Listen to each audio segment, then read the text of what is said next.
Shalom jemaat Tuhan, berikut adalah hal-hal yang perlu diperhatikan sebelum beribadah online. Mempersiapkan diri dengan baik seperti mandi serta berganti pakaian yang rapih pada saat mengikuti ibadah online. Tetap fokus pada saat ibadah berlangsung. Selama ibadah, jangan bermain ponsel, kecuali untuk mencatat atau membuka Alkitab. Perhatikan posisi yang benar pada saat beribadah. Pastinya jangan sambil tidur-tiduran atau sambil makan. Dan berikut adalah pengumuman penting GBI Bintaro House of Shalom minggu ini.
Shalom Bapak Ibu Saudara dimanapun kita berada saat ini. Saya percaya bahwa sukacita Tuhan pasti ada pada kita.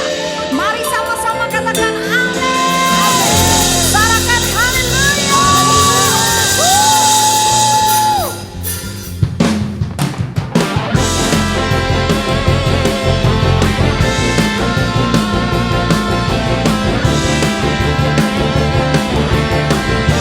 Karena kami percaya Tuhan Kau bangkit bagi setiap kami Tuhan Yesus.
sama-sama kita siapkan hati kita untuk masuk dalam penyembahan.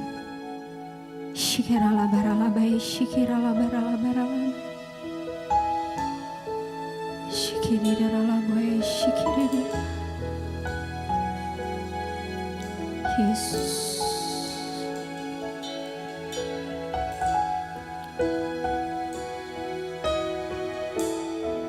Shikirala bai, shikirala.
Ini pujian dan sembah kami Tuhan. Ini hati setiap kami Yesus. Kami mau menyembah-Mu. Ini hati kami. Ini kami Yesus. Hiralabayashe. Mari kita sembah Tuhan. Hiralabayashi, hiralaboralabayashi, hiralabaralabarala. Mari bangkitkan roh kita. Mari sembah Tuhan. Hiralabayashi, hiralala. Kami percaya Tuhan kuasa-Mu bekerja bagi setiap kami Bapa. Kuasa-Mu tidak dibatasi dengan apapun Tuhan Yesus. Hiralabaralabaralabarala. Jamah setiap kami Tuhan. Hiralabaralabayashi, hiralabaralabarala. Haleluya. Kami mau terus memuji-Mu Tuhan. Hiralabaralabaralabaralabarala. Hiralabaralabaralabayashi, hiralabaralaba. Ini hati kami Yesus, Yesus.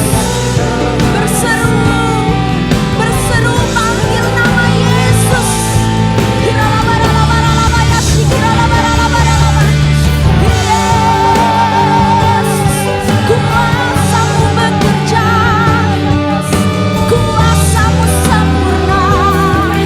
Kuasa-Mu dahsyat dan ajaib Tuhan. Hiralabaralabayashi.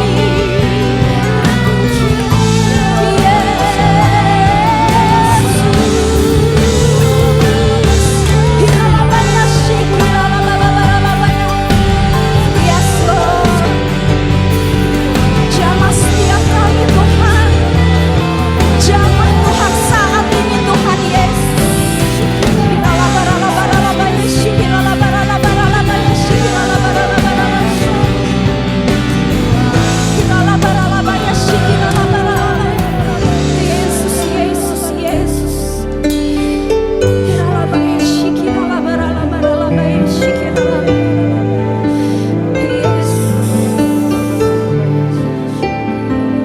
jamah setiap kami Tuhan. Jamah setiap kami saat ini Tuhan Yesus. Hiralabaralabaralabaralabarala. Hiralabayashi, ku mau memuji-Mu, ku selalu puji-Mu, ku mau menyembah-Mu. Ini hati kami Tuhan. Engkau yang layak, sebab Engkau yang layak Tuhan. Kemuliaan.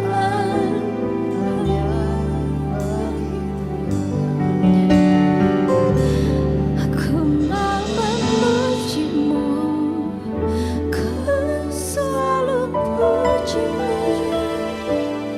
ku mau menyembah-Mu, ku selalu sembah-Mu. Kau yang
Shalom semuanya. Alkitab berkata bahwa Kristus telah mati karena dosa-dosa kita. Dia dikuburkan, tetapi pada hari yang ketiga dia dibangkitkan. Setelah itu selama 40 hari Tuhan Yesus menampakkan diri kepada lebih dari 500 murid-muridnya untuk membuktikan bahwa dia hidup. Dan dengan disaksikan oleh murid-muridnya, Tuhan Yesus terangkat ke sorga. Pesan terakhir Tuhan Yesus kepada murid-muridnya seperti yang tertulis dalam Kisah Para Rasul 1 ayat 8. Tetapi kamu akan menerima kuasa kalau Roh Kudus turun ke atas kamu, dan kamu akan menjadi saksiku di Yerusalem dan di seluruh Yudea dan Samaria dan sampai ke ujung bumi. Kalau saudara adalah murid Tuhan Yesus, berarti pesan ini juga buat saudara dan saya. Setelah Tuhan terangkat ke sorga, 120 murid-murid berkumpul di kamar loteng di Yerusalem. Mereka melakukan ini karena Tuhan Yesus memerintahkan agar mereka jangan pergi dari kota Yerusalem sebelum diperlengkapi dengan kuasa dari tempat tinggi. Apa yang mereka lakukan? Mereka semua bertekun dengan sehati dalam doa bersama-sama. Artinya mereka berdoa, memuji dan menyembah Tuhan dalam unity siang dan malam. Ini adalah prinsip restorasi Pondok Daud. Setelah 10 hari mereka melakukan itu, pada hari raya Pentakosta, tiba-tiba terdengarlah seperti tiupan angin keras di ruangan itu. Kemudian tampaklah lidah-lidah seperti nyala api, bertebaran dan hinggap kepada mereka masing-masing. Dan mereka dipenuhi dengan Roh Kudus, dengan tanda awal berbahasa roh. Setelah itu mereka dipakai oleh Tuhan untuk menjadi saksinya. Mereka melakukan amanat agung Tuhan Yesus. Peristiwa pencurahan Roh Kudus ini kita sebut sebagai Pentakosta yang pertama. Ku mau hidup seturut kehendak Tuhan. Ku mau memberi semua yang ku dapat berikan. Ku mau cinta Dia lebih dari semua.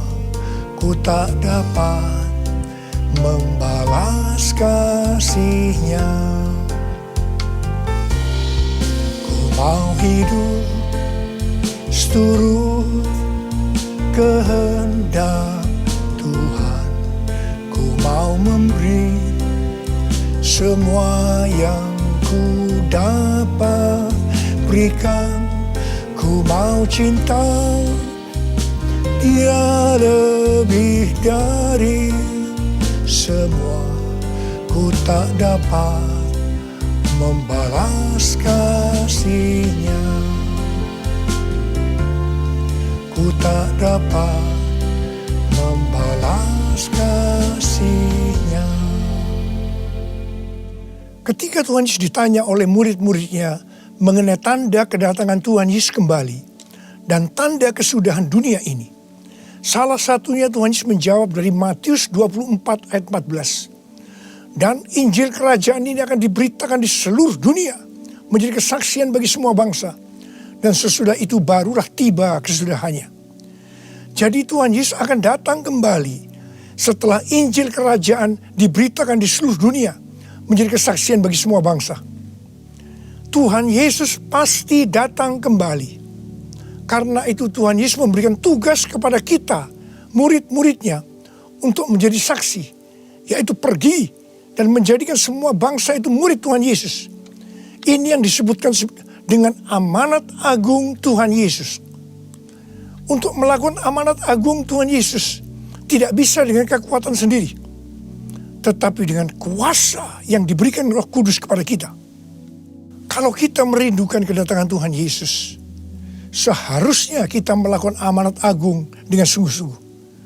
Ada berapa banyak yang merindukan kedatangan Tuhan Yesus? Sebelum Roh Kudus dan dalam Pentakosta pertama dicurahkan, murid-muridnya semua bertekun dengan sehati dalam doa bersama-sama. Hal ini juga dilakukan pada waktu menantikan pencurahan Roh Kudus di Azusa Street, Los Angeles, yang kita sebut sebagai Pentakosta kedua. Saya percaya ini juga berlaku untuk Pentakosta ketiga. Sebelum pencurahan Roh Kudus yang dahsyat dari Pentakosta ketiga, maka umat Tuhan semua harus bertekun dengan sehati dalam doa bersama-sama. Selama beberapa tahun terakhir, saya selalu bertanya kepada Tuhan, Tuhan, bagaimana untuk membuat umat Tuhan semua bertekun dengan sehati dalam doa bersama-sama. Tetapi yang luar biasa, hari-hari ini kita melihat bahwa dengan adanya pandemi COVID-19, Tuhan memaksa kita, umat Tuhan, agar kita semua bertekun dengan sehati dalam doa bersama-sama. Bagi saya, ini adalah tanda bahwa pencurahan Roh Kudus Pentakosta ketiga akan segera terjadi. Hal ini juga dinubuatkan oleh nabi-nabinya, seperti Cindy Jacob, Chuck Pierce, James Goll. Cindy Jacob bahkan bernubuat untuk gereja kita, bahwa akan makin banyak gereja-gereja yang akan ditanam, dan akan banyak muncul murid-murid Tuhan Yesus. Kemuliaan Tuhan akan turun di gereja-gereja ini. Dan bahkan mereka, yaitu saudara akan diutus sampai ke ujung-ujung bumi. Sedangkan James Goll melihat bahwa orang-orang di Indonesia sedang catching the fire. Pada saat murid-murid Tuhan Yesus dipenuhi Roh Kudus, tanda awalnya adalah mereka berbahasa roh.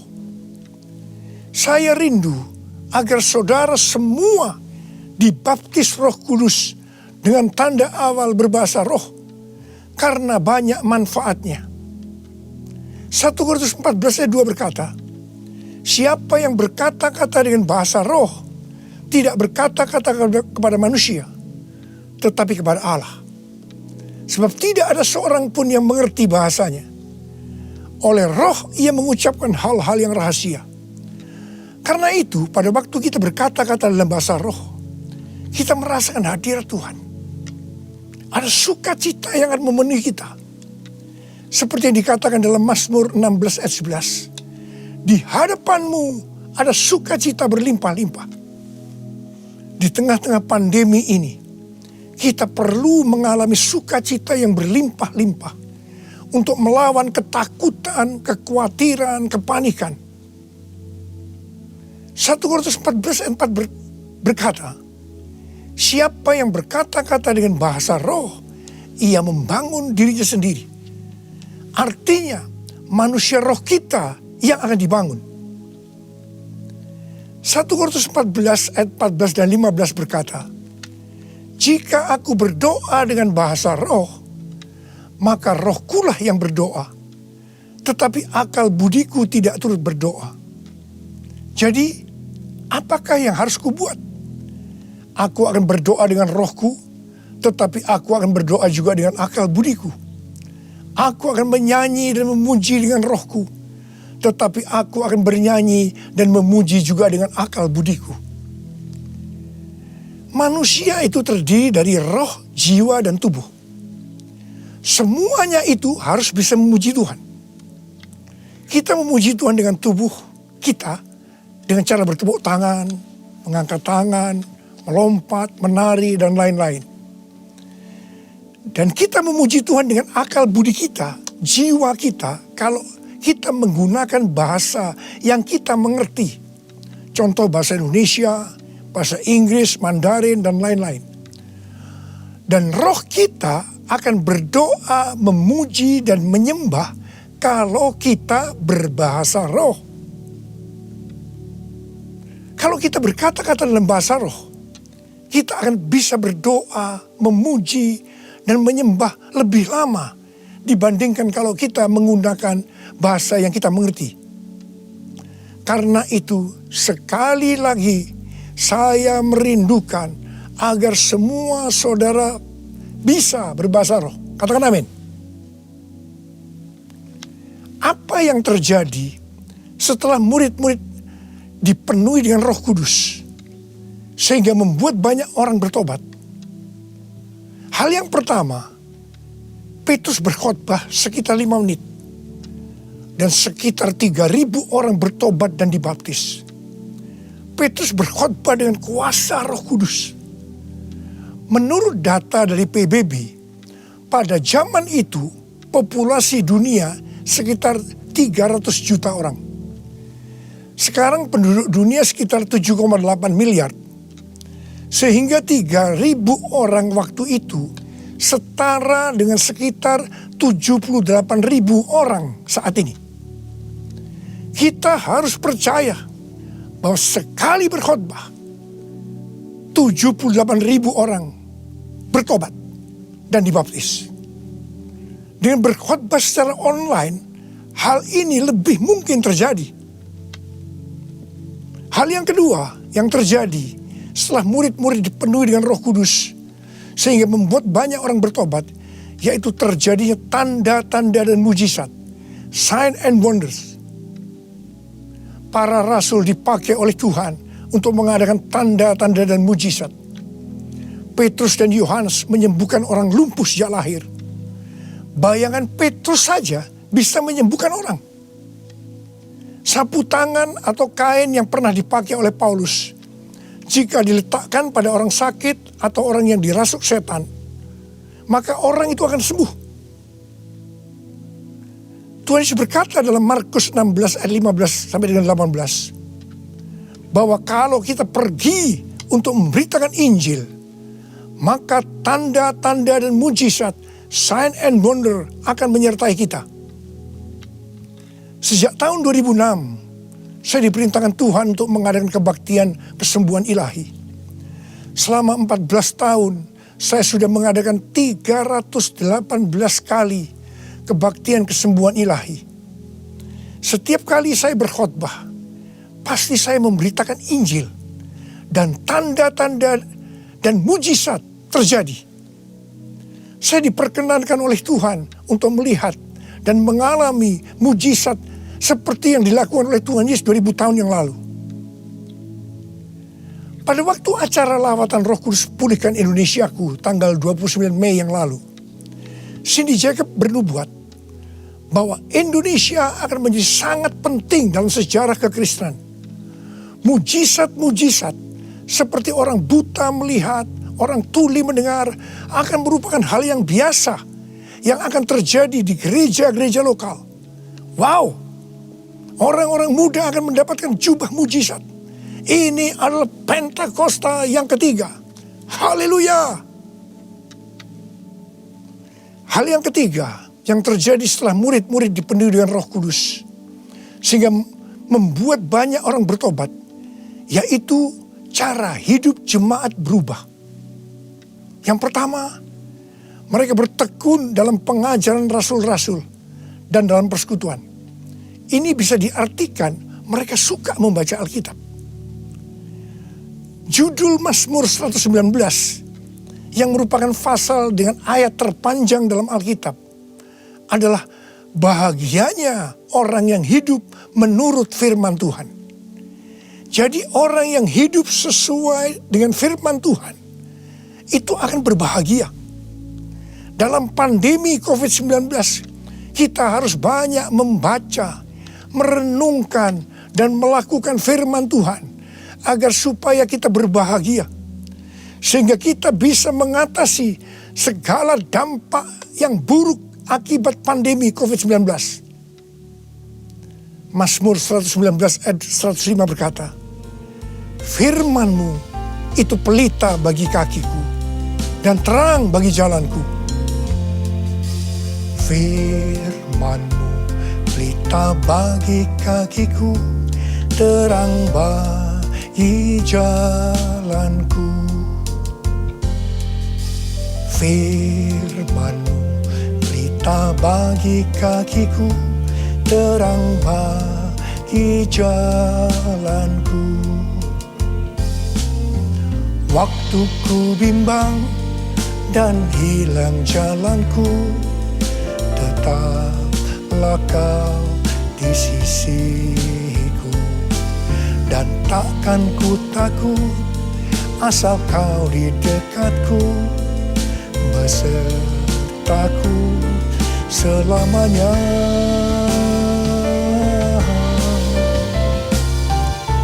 Firman berita bagi kakiku, terang bagi jalanku, terang bagi jalanku,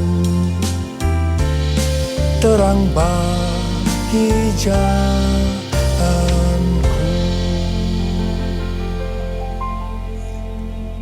Tuhan memberikan tema tahun 2020 adalah tahun dimensi yang baru. Kita tidak pernah menyangka bahwa tahun dimensi yang baru adalah seperti sekarang ini, di mana dengan adanya pandemi COVID-19, kita sekarang memasuki new normal. Ayat emas yang Tuhan berikan adalah dari 2 Korintus 3 ayat 18 dan Ulangan 28 ayat 13 dan 14. Melalui 2 ayat emas ini, Tuhan berkata bahwa kalau kita makin serupa dengan gambar Yesus, yang berarti kemuliaan Dia di dalam kita semakin besar, maka berkat secara jasmani yang akan kita terima akan semakin besar. Kita diberkati untuk menjadi berkat. Katakan amin. Engkau diangkat menjadi kepala dan bukan ekor. Engkau akan tetap naik dan bukan turun. Wow.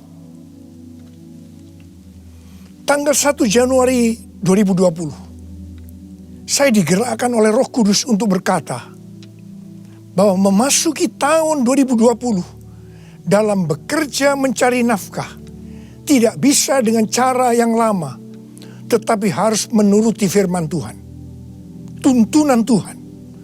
Ternyata hal-hal ini yang sedang terjadi. Kita sedang memasuki resesi ekonomi secara global. Cara-cara yang lama dalam bekerja sudah tidak bisa dipakai lagi. Kita harus bekerja menurut tuntunan firman Tuhan. Kita harus peka terhadap suara Tuhan. Untuk itu, kita harus menjadi serupa, makin menjadi serupa dengan gambarnya. Orang yang menjadi serupa dengan gambarnya, itu adalah murid Tuhan Yesus. Dengan goncangan ekonomi global yang sedang terjadi saat ini, banyak dari generasi milenial dan generasi Z harus menghadapi kenyataan bahwa betapa rapuhnya budaya mereka dan kehidupan yang dibangun di atasnya. Padahal selama ini mereka begitu percaya diri dan bahkan sombong. Maaf, mereka merasa tidak perlu melibatkan Tuhan, tidak perlu bertanya kepada Tuhan dalam sebuah resep kesuksesan. Sekarang mereka akan tergoncang. Karena itu saya percaya bahwa melalui pandemi COVID-19 ini, banyak orang-orang muda yang bertobat dari cara-cara yang lama. Mereka kalau mau diberkati dalam seluruh yang dikerjakan, engkau harus menjadi murid sehingga peka terhadap tuntunan Tuhan. Tidak salah kalau akan terjadi kebangkitan generasi Yeremia, yaitu anak-anak muda yang dipenuhi dengan Roh Kudus, cinta mati-matian kepada Tuhan Yesus, tidak kompromi terhadap dosa, dan akan memenangkan banyak jiwa. Hal yang kedua, cara hidup jemaat berubah. Mereka selalu berkumpul memecahkan roti dan berdoa. Ini bisa dikatakan bahwa mereka hidup dalam unity dan suka berdoa. Yang ketiga, cara hidup jemaat berubah. Mereka suka memberi. Suka memberi. Sehingga tidak ada yang berkekurangan. Dalam keadaan krisis ekonomi ini, kita diperintahkan oleh Tuhan untuk memberi dan menabur. Kisah Para Rasul 20 ayat 35b berkata, adalah lebih berbahagia memberi daripada menerima. Saudara harus saling memperhatikan mereka-mereka yang ada di kul-kul. Cara hidup jemaat berubah. Mereka selalu bergembira dan dengan tulus hati sambil memuji Allah. Jadi, mereka semua suka membaca Alkitab, suka berdoa, unity, suka memberi, suka memuji Allah dengan gembira dan tulus hati. Dan dikatakan mereka disukai semua orang. Dan tiap-tiap hari jumlah orang yang diselamatkan bertambah. Haleluya! Haleluya! Haleluya! Haleluya! Haleluya! Haleluya! Haleluya!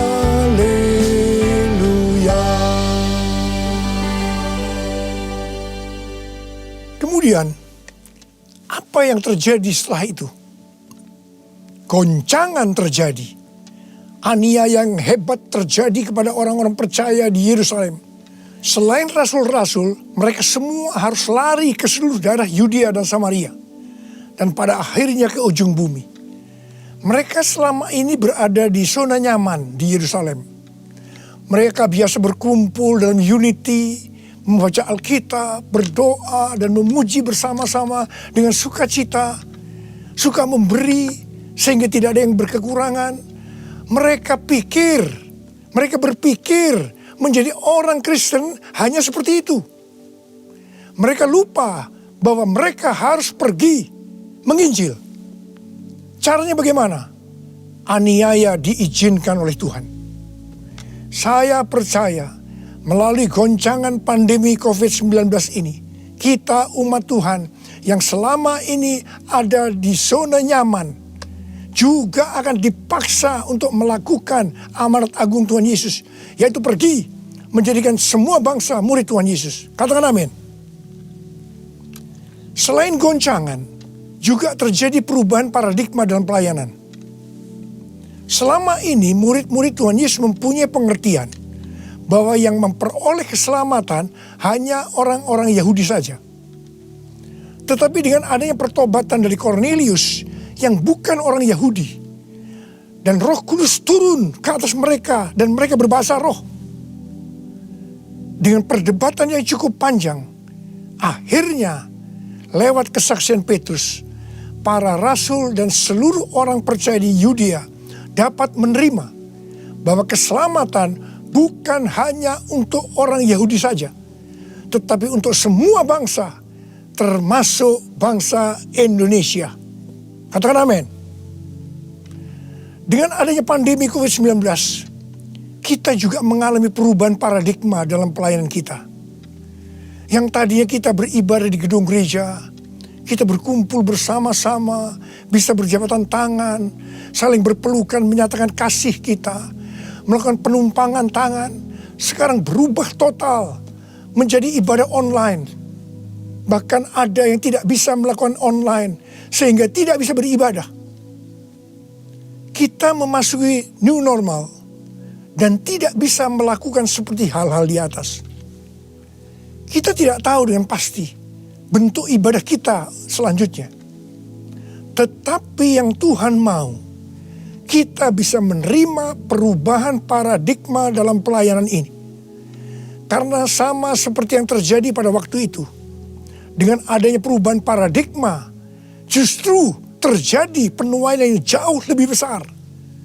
Itu juga yang akan terjadi pada kita pada hari-hari ini. Saya mau berdoa buat saudara. Mari angkat tangan saudara. Kita nyanyikan lagu ini bersama-sama. Curahkanlah kuasa-Mu Tuhan. Mujizat terjadi di tempat ini. Amin. Curahkanlah kuasa-Mu Tuhan. Mujizat terjadi sekarang ini. Curahkan ya Tuhan. Curahkanlah kuasa-Mu Tuhan. Mujizat terjadi di tempat ini. Haleluya. Curahkanlah kuasa-Mu Tuhan. Mujizat terjadi sekarang ini. Mujizat terjadi sekarang ini. Mujizat terjadi sekarang ini.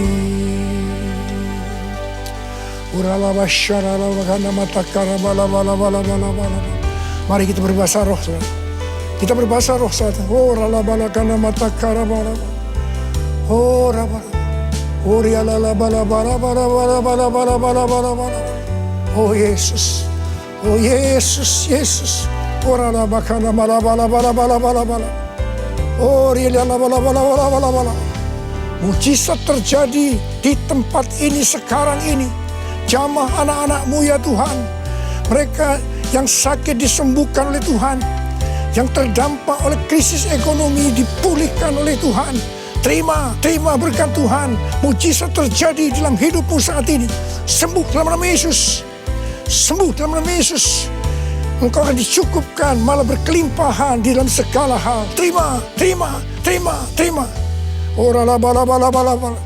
Tuhan, curahkan kuasa-Mu. Pakai anak-anak-Mu semua nih Tuhan. Menjadi saksi-Mu. Melakukan amanat agung Tuhan Yesus.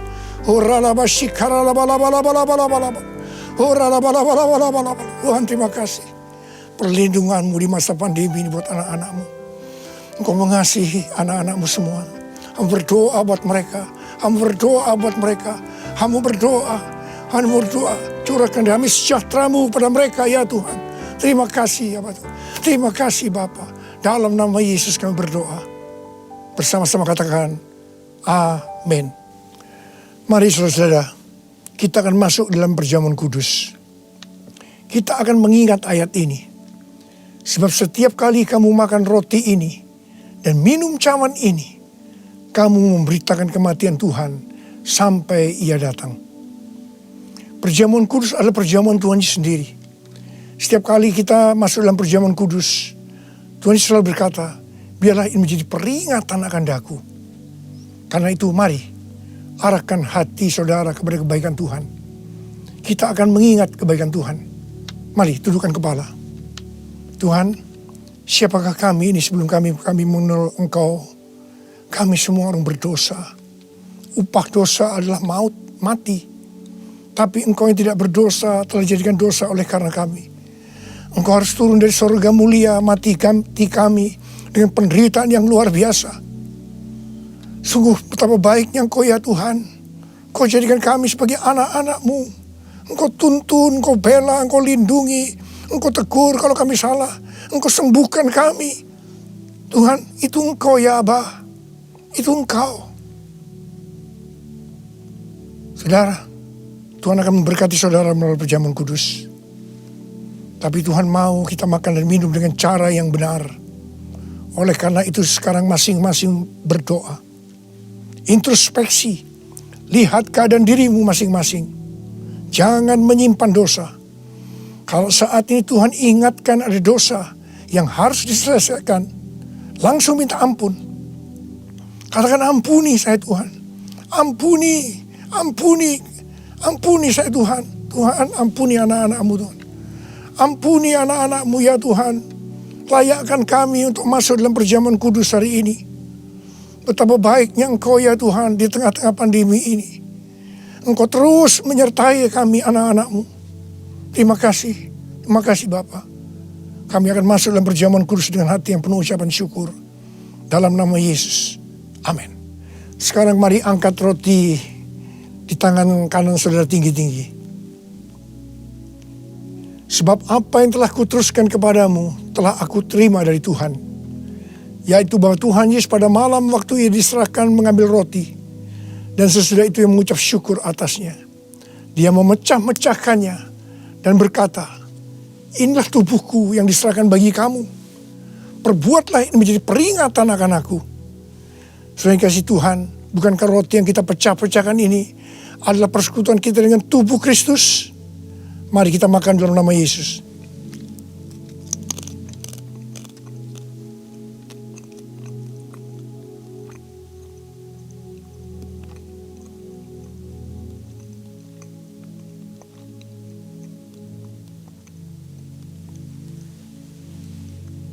Sekarang angkat cawan di tangan kanan saudara tinggi-tinggi. Demikian juga ia mengambil cawan sesudah makan lalu berkata, cawan ini adalah perjanjian baru yang dimeteraikan oleh darahku. Perbuatlah ini setiap kali kamu meminumnya menjadi peringatan akan aku. Sudah dikasih Tuhan, bukankah cawan pengucapan syukur yang atasnya kita ucapkan syukur adalah persekutuan kita dengan darah Yesus? Mari kita minum dalam nama Yesus.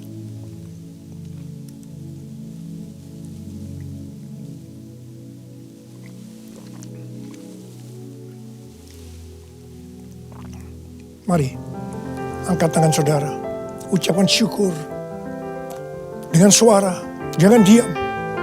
Tuhan, kami terima kasih ya Tuhan. Kami bersyukur ya Tuhan, terima kasih. Terima kasih ya Tuhan. Kami bersyukur buat kebaikan Tuhan.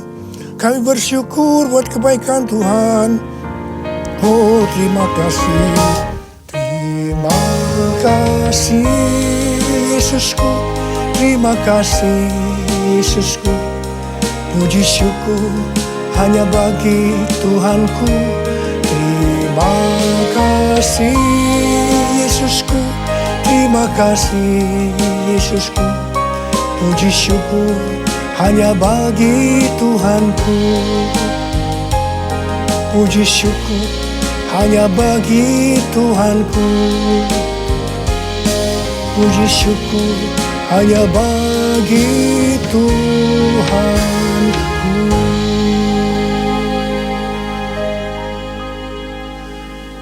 Angkat tangan saudara, terima berkat Tuhan. Pulanglah dengan berkat Tuhan. Kasih karunia yang berlimpah-limpah daripada Allah Bapa dalam anak yang tunggal Yesus Kristus. Persekutuan yang manis dengan Roh Kudus menyertai saudara sekalian mulai hari ini sampai Tuhan datang menjemput kita di awan-awan dan bahkan sampai selama-lamanya.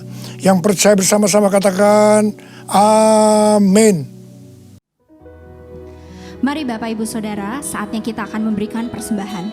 Saudara dapat mentransfer ke nomor rekening atau scan QR Code yang akan tertera pada layar.